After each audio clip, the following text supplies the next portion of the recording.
സുഹൃത്തുക്കളെ എല്ലാവർക്കും നമ്മുടെ പുതിരുവീട്ടിലേക്ക് സ്വാഗതം. ഇന്ന് ഞാൻ കണ്ടൊരു സത്യപ്രതിജ്ഞയുടെ ചടങ്ങുകളൊക്കെ നിങ്ങളെല്ലാവരും കണ്ടാണ്. കേരളം മുഴുവനും ഉറ്റുനോക്കിയിരുന്ന ഒരു സത്യപ്രതിജ്ഞയായിരുന്നു വി.ഡി. സതീശൻ അടക്കമുള്ള ആളുകളുടെ സത്യപ്രതിജ്ഞ. അപ്പോൾ ആ സത്യപ്രതിജ്ഞയൊക്കെ കഴിഞ്ഞ് ഒരുപാട് കാര്യങ്ങൾ ഇങ്ങനെ സംഭവിച്ചുകൊണ്ടിരിക്കുന്ന സമയത്ത്, അല്ലെങ്കിൽ ഒരുപാട് കാര്യങ്ങൾ ഇങ്ങനെ സംസാരിക്കുന്നതൊക്കെ സമയത്ത് വി.ഡി. സതീശൻ എന്ന് പറയുന്നൊരു മനുഷ്യൻ, അദ്ദേഹം ഈ പറയുന്ന ഇലക്ഷന്റെ പ്രചരണ വേളയിൽ പറഞ്ഞിട്ടുണ്ടായിരുന്ന കുറച്ച് കാര്യങ്ങളുണ്ടായിരുന്നു. ഒന്ന്, കെ.എസ്.ആർ.ടി.സി ബസ്സുകളിലെ സ്ത്രീകളുടെ സൗജന്യ യാത്ര. ആ സൗജന്യ യാത്ര ഈ മാസം, അതായത് മെയ് മാസം 15-ാം തീയതി മുതൽ ആരംഭിക്കുമെന്നായിരുന്നു ഇലക്ഷന്റെ പ്രചാരണ വേളകളിൽ പറഞ്ഞിരുന്നത്. എന്നിട്ട് അതിനുശേഷം പിന്നീട് കുറേ സ്ത്രീകൾ, മഹിളാ മോർച്ചയുടെ നേതാക്കന്മാരടക്കമുള്ള ആളുകളൊക്കെ വന്നിട്ട് പ്രശ്നമുണ്ടാക്കുന്നതൊക്കെ നമ്മൾ കണ്ടിരുന്നു. എന്നിട്ടൊന്നും സ്ത്രീകൾക്ക് കെ.എസ്.ആർ.ടി.സി ബസ്സുകളിൽ സൗജന്യ യാത്ര ഒരുക്കി കൊടുക്കാനായിട്ട് സാധിച്ചില്ല. അങ്ങനെ ഇരിക്കുന്ന സാഹചര്യത്തിലാണ് ഇന്ന് മുഖ്യമന്ത്രിയായിട്ട് സത്യപ്രതിജ്ഞ ചെയ്ത് ആ കസേരയിൽ കയറി ഇരിക്കുന്ന സമയത്ത് ആദ്യം 2 പ്രഖ്യാപനങ്ങൾ നടത്തുന്നത്. അതായത് ഇവർ തീരുമാനിച്ച 5ഓളം കാര്യങ്ങളിൽ ആദ്യം നടപ്പിലാക്കണമെന്ന് തീരുമാനിച്ച 5 കാര്യങ്ങളിൽ ഏറ്റവും ആദ്യമായിട്ട് തന്നെ 2 കാര്യങ്ങൾ നടപ്പിലാക്കുകയാണ്. ഒന്ന്, ഈ കെ.എസ്.ആർ.ടി.സി ബസ്സുകളിലെ സൗജന്യ യാത്ര അടുത്ത മാസം അതായത് ജൂൺ 15-ാം തീയതി മുതൽ ആരംഭിക്കുകയാണ്. അതിന് നമ്മളൊരു കയ്യടി കൊടുത്തേ മതിയാവുള്ളൂ അല്ലേ? അപ്പോൾ ഒരു കയ്യടി നമുക്ക് കൊടുത്തിരിക്കാം. കാരണം നമ്മൾ പലപ്പോഴും വീഡിയോ ചെയ്യുന്ന സമയത്ത് പറഞ്ഞിട്ടുണ്ട്, നല്ലത് കണ്ടാൽ നമ്മൾ നല്ലതെന്ന് തന്നെ പറയും, മോശം കണ്ടാലോ മോശമാണെന്ന് തന്നെ പറയും. എല്ലാ വശങ്ങളും നമ്മൾ എല്ലാ കാര്യങ്ങളെപ്പറ്റിയും ചർച്ച ചെയ്യാറുണ്ട്. അപ്പോൾ വി.ഡി. സതീശൻ ഈ ചെയ്തിരിക്കുന്നത് ഒരു നല്ല പ്രവൃത്തി തന്നെയാണ്, ഒരു മാതൃകാപരമായിട്ടുള്ള പ്രവൃത്തി തന്നെയാണ്. പക്ഷേ ഇതിൻ്റെ വരും വരാഴികൾ എന്താണെന്ന് കൂടി അന്വേഷിക്കേണ്ടതായിട്ടിരിക്കുന്നുണ്ട്. എന്തായാലും രണ്ടാമത്തെ കാര്യം എന്തെന്ന് വെച്ച് കഴിഞ്ഞാൽ, ഏകദേശം 266 ദിവസം അല്ലെങ്കിൽ 8 മാസത്തോളം നീണ്ടു നിന്നിരുന്ന ഒരു സമരമുണ്ടായിരുന്നു. അതും സെക്രട്ടേറിയറ്റിന് മുന്നിലാണ് കേട്ടോ. എല്ലാം നമ്മുടെയൊക്കെ അമ്മമാരും ചേച്ചിമാരും അനിയത്തിമാരും ഒക്കെയാണ് ആശമാരുടെ സമരം. അവർക്ക് വേതനം കൂട്ടണമെന്ന് പറഞ്ഞുകൊണ്ട് അവരെല്ലാവരും കൂടി അവർക്ക് കിട്ടേണ്ട എല്ലാ ആനുകൂല്യങ്ങളും സർക്കാരിൽ നിന്ന് കിട്ടേണ്ടതെല്ലാം വേണ്ട രീതിയിൽ കിട്ടണമെന്ന് പറഞ്ഞുകൊണ്ട് ഇടതുപക്ഷ സർക്കാർ ഭരണത്തിലിരിക്കുന്ന സമയം മുതൽ അവർ ആരംഭിച്ചതാണ് അവരുടെ സമരം.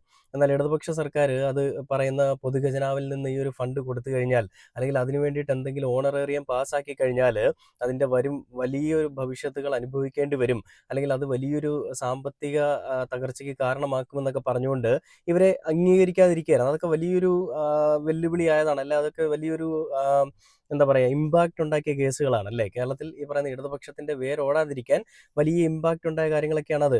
ഇലക്ഷന്റെ പ്രചാരണ വേളകളിൽ നമുക്കറിയാം, ഇടതുപക്ഷത്തിനെതിരെയാണ് ഈ പറയുന്ന ആശമാരുടെ ക്യാമ്പയിനുകൾ നടന്നത്. അല്ലെങ്കിൽ അവരെല്ലാവരും ചെന്ന് ഓരോ വീടുകളിൽ ചെന്ന് ഇന്ന ആളുകൾക്ക് വോട്ട് ചെയ്യരുതെന്നൊക്കെ പറഞ്ഞതിന്റെ ഫലമായിട്ട് പല വോട്ടുകളും മാറിയിട്ടുണ്ട്. അതെല്ലാം നമുക്കറിയാവുന്ന കാര്യങ്ങളാണ്.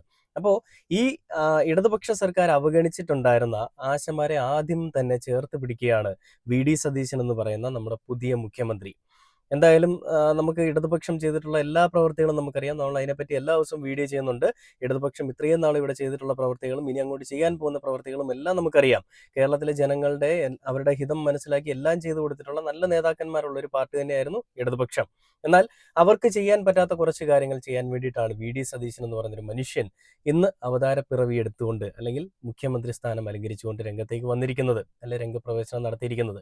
എന്തായാലും പറഞ്ഞതുപോലെ തന്നെ ഈ കാര്യങ്ങളൊക്കെ നടത്താനായിട്ട് സാധിക്കട്ടെ.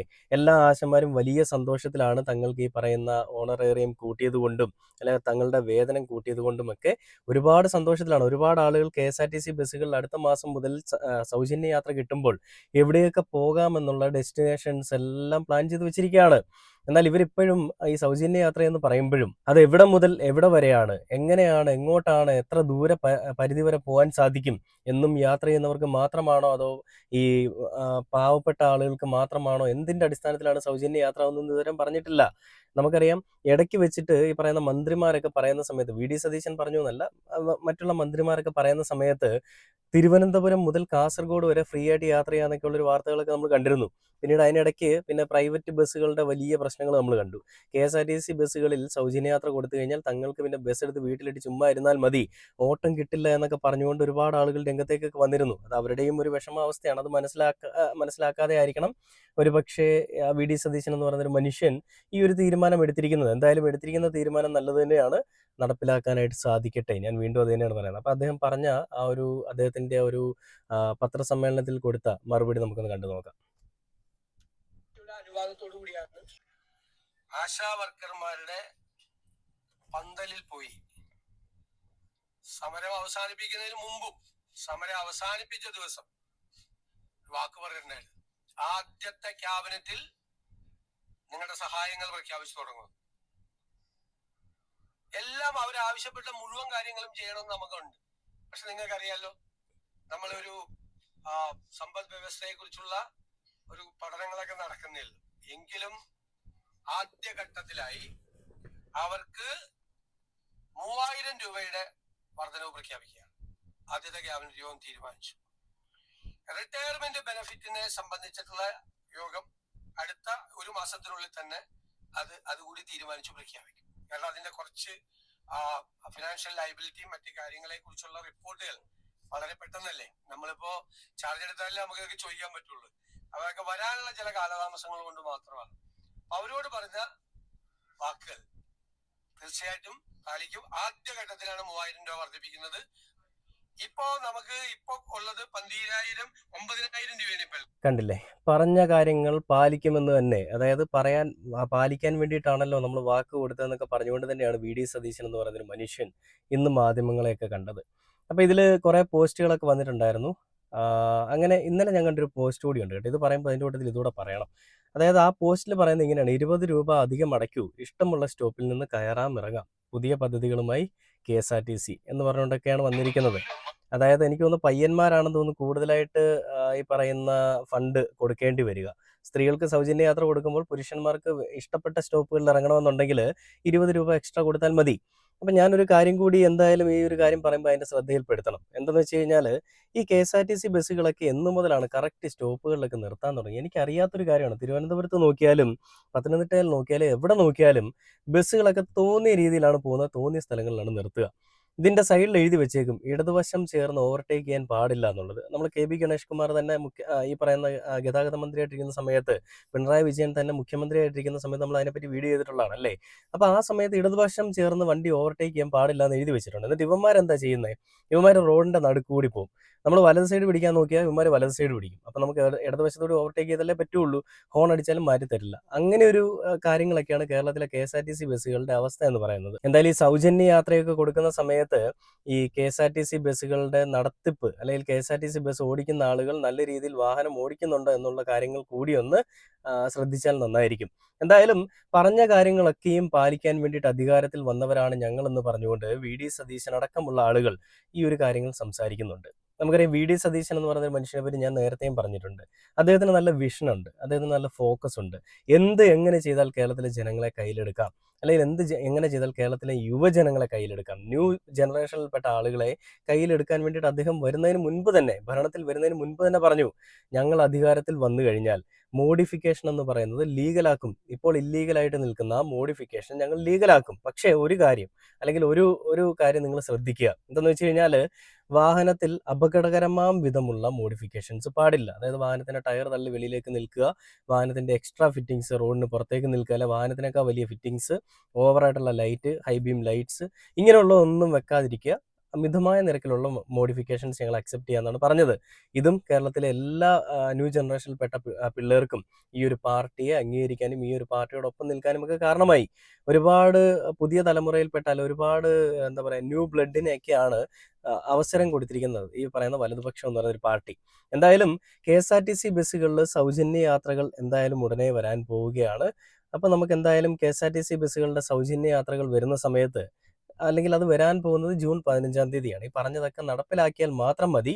നടപ്പിലാക്കിയാൽ മാത്രം പോരാ, KSRTCയിൽ ഇന്നിപ്പോൾ കിട്ടുന്ന ഈ ലാഭം, അല്ലെ KSRTC കൊണ്ട് ഇന്നിപ്പോൾ ഒരു പച്ച പിടിച്ച് പൊയ്ക്കൊണ്ടിരിക്കുകയാണ്, അതിൻ്റെ കാര്യത്തിൽ കൂടി എന്തെങ്കിലുമൊക്കെ ചെയ്യാൻ സാധിക്കണമെന്നാണ് ഞാൻ എടുത്തു പറയുന്നത്. ഞാനപ്പോൾ അങ്ങനെ ഇരിക്കുന്ന സമയത്ത് വേറൊരു പോസ്റ്റ് കൂടി കണ്ടു കേട്ടോ. അതായത് ചാണ്ടി ഉമ്മനെ പരിഗണിക്കാതെ പോയിരിക്കുന്ന UDF, അതെന്തുകൊണ്ടാണ് അങ്ങനെ സംഭവിച്ചതെന്നാണ് എനിക്ക് മനസ്സിലാവാത്തത്.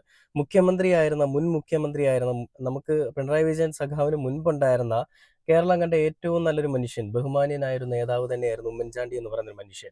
ഈ ഉമ്മൻചാണ്ടി എന്ന് പറയുന്നൊരു മനുഷ്യന്റെ പേര് പറഞ്ഞുകൊണ്ടാണ് ഇവർ ഇലക്ഷന്റെ വേളകളിലെല്ലാം എല്ലാ ജനങ്ങളെയും കയ്യിലെടുത്തത്.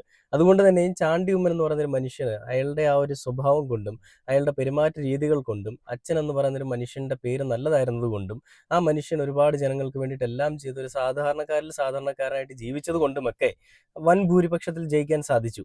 എന്നാൽ ഈ വൻ ഭൂരിപക്ഷത്തിൽ ജയിച്ചതോ, എന്നിട്ട് ഗുണം എന്തായി? ഒരു മന്ത്രിസ്ഥാനം പോലും കൊടുക്കാനായിട്ട് ആരും നിന്നിട്ടില്ല. അല്ലെങ്കിൽ മന്ത്രിസ്ഥാനം ആരും കൊടുത്തില്ല. അദ്ദേഹത്തിനെ പരിഗണിച്ചിട്ട് പോലുമില്ല. ഏറ്റവും ഭൂരിപക്ഷത്തിലാണ് അയാൾ ജയിച്ചിരിക്കുന്നത്. അയാൾക്ക് ഒരു വിദ്യാഭ്യാസ വകുപ്പെങ്കിലും കൊടുക്കാമായിരുന്നു. അതൊക്കെ പാർട്ടിയുടെ ഉള്ളിൽ നിൽക്കുന്ന കാര്യങ്ങളാണ്. അതൊക്കെ അവരവിടെ സംസാരിച്ച് എന്തെങ്കിലുമൊക്കെ ചെയ്തോളൂ എന്നാണ് ഞാൻ മനസ്സിലാക്കുന്നത്. നമ്മളൊക്കെ ഒരു പൊതുവെ ഇങ്ങനെ നിരീക്ഷിക്കുന്ന രീതിയിൽ നമ്മൾ പറഞ്ഞു എന്നേ ഉള്ളൂ. എന്നാലും അയാൾക്ക് ആരോടും ഒരു പരാതിയും പരിഭവമൊന്നുമില്ല കേട്ടോ. അയാൾ പറയുന്നത് നമ്മുടെ മന്ത്രിസഭ തീരുമാനിച്ച കാര്യങ്ങളല്ലേ, അത് അവർ തീരുമാനിച്ചതിൽ എനിക്കൊന്നും പറയാനില്ല. അവരുടെ തീരുമാനങ്ങൾ അന്തിമമായിരിക്കും. എനിക്കതിൽ ഒരു വിഷമവുമില്ല. മന്ത്രിയായിട്ടിരുന്നെങ്കിൽ മാത്രമേ ജനങ്ങളെ സേവിക്കാൻ പറ്റുള്ളൂ എന്നുള്ള ചിന്താഗതിയൊന്നും എനിക്കില്ല. എങ്ങനെയായിരുന്നാലും എവിടെയായിരുന്നാലും എൻ്റെ ജനങ്ങൾക്ക് വേണ്ടിയിട്ട് ഞാൻ ഉണ്ടാവുമെന്നാണ് ആ ഒരു മനുഷ്യൻ പറഞ്ഞത്. എന്തായാലും കൈയടിക്കേണ്ട കാര്യങ്ങളിൽ നമ്മൾ കൈയടിക്കുക തന്നെ ചെയ്യണം. നല്ല കാര്യങ്ങൾ കണ്ടു കഴിഞ്ഞാൽ നല്ലതാണെന്ന് തന്നെ പറയണം. ഇനി എന്തായാലും തൊടലും പിടിക്കലും ഒന്നുമില്ലാതെ നല്ല രീതിയിൽ ഒരു ഉല്ലാസയാത്ര പോകാനായിട്ട് നമ്മുടെ നാട്ടിലെ സ്ത്രീകൾക്കെല്ലാം സാധിക്കട്ടെ. ഇപ്പോൾ അവർ ഒരു കാർഡ് എടുത്തിട്ട്, ഒരു KSRTCയുടെ ഒരു കാർഡ് എടുത്തിട്ട് അത് വെച്ചിട്ടാണ് അവർ യാത്ര ചെയ്യുന്നത്. അപ്പോൾ ഇനി മുതൽ ആ കാർഡും എടുക്കേണ്ട, ആ കാർഡിന് കൊടുക്കുന്ന പൈസ പോലും നിങ്ങളുടെ സേവിങ്സ് ആണ്. അപ്പോൾ എവിടെ മുതൽ എവിടെ വരെ, എത്ര ഡിസ്റ്റൻസ്, എത്ര ദിവസം, അല്ലെ ഒരു മാസത്തിൽ എത്ര തവണ എന്നുള്ള കാര്യങ്ങളൊക്കെ ഇനി അറിയാനായിട്ടുണ്ട്. എന്ത് തന്നെയാണെന്ന് പറഞ്ഞാലും പറഞ്ഞ കാര്യങ്ങൾ പാലിക്കുക എന്ന് പറയുന്നതാണ് ഏതൊരു നേതാവാണെങ്കിലും, ഏതൊരു രാഷ്ട്രീയ പാർട്ടിയാണെന്നുണ്ടെങ്കിലും, ഏതൊരു മനുഷ്യനാണെന്നുണ്ടെങ്കിലും അവരുടെയൊക്കെ ഒരു വ്യക്തിത്വത്തിനെ നമ്മൾ സൂചിപ്പിക്കുന്ന ഘടകം, അല്ലെങ്കിൽ നിലപാടെന്ന് പറയുന്ന ഒരു സാധനം. അതെന്തായാലും VD സതീശൻ ഉണ്ടെന്നുള്ളത് ഇന്നത്തെ ഈ കാര്യം കണ്ടപ്പോൾ മനസ്സിലായി. ഇനി വരും ദിവസങ്ങളിൽ എന്തൊക്കെയാണ് മാറ്റങ്ങൾ നടക്കുക എന്നുള്ളത് നമുക്ക് കാണുമ്പോൾ മനസ്സിലാവും. ഇനി എന്നെ കൊങ്ങിയാക്കാനും കമ്മിയാക്കാനും ഈ കമന്റ് ബോക്സിൽ വന്ന് കിടന്ന് തെറി വിളിക്കുന്ന കുറച്ച് മക്കളുണ്ട്. ഈ മക്കളോടൊക്കെ ഞാൻ എന്താ പറയണ്ടേ? എടാ, നിന്റെയൊക്കെ തലയിൽ തലച്ചോറിന് പകരം മറ്റെന്തെങ്കിലുമൊക്കെ ആയിരിക്കും ഇരിക്കുന്നത്. നിനക്കൊന്നും ബോധമില്ലെങ്കിലും ഇത് കാണുന്ന മറ്റുള്ളവർക്ക് ബോധമുണ്ട്. അല്ലെങ്കിൽ ഇത് എനിക്ക് കുറച്ചൊരു എന്താ പറയുക, ഒരു സംസ്കാരമുണ്ട്. നീയൊക്കെ വിളിക്കുന്നതിൻ്റെ പല രീതിയിൽ എനിക്ക് വിളിക്കാൻ അറിയാം. നിന്റെയൊക്കെ തന്തയുടെ തന്തയുടെ തന്തയുടെ തന്തയെ എനിക്ക് വിളിക്കാൻ അറിയാം. പക്ഷേ ഞാൻ വിളിക്കുന്നില്ല, കാരണം അതെൻ്റെ സംസ്കാരമല്ല. അതുകൊണ്ട് തന്തയില്ലായ്മ ഒന്ന് കമന്റ് ബോക്സിൽ ഇടുന്ന മക്കള് ഇതൊക്കെ ഒന്ന് നിർത്തുക. കുറച്ചൊരു ആത്മസമീപനമൊക്കെ പാലിക്കുക. നല്ല മനുഷ്യനല്ലേ പുള്ളേ. Okay bye.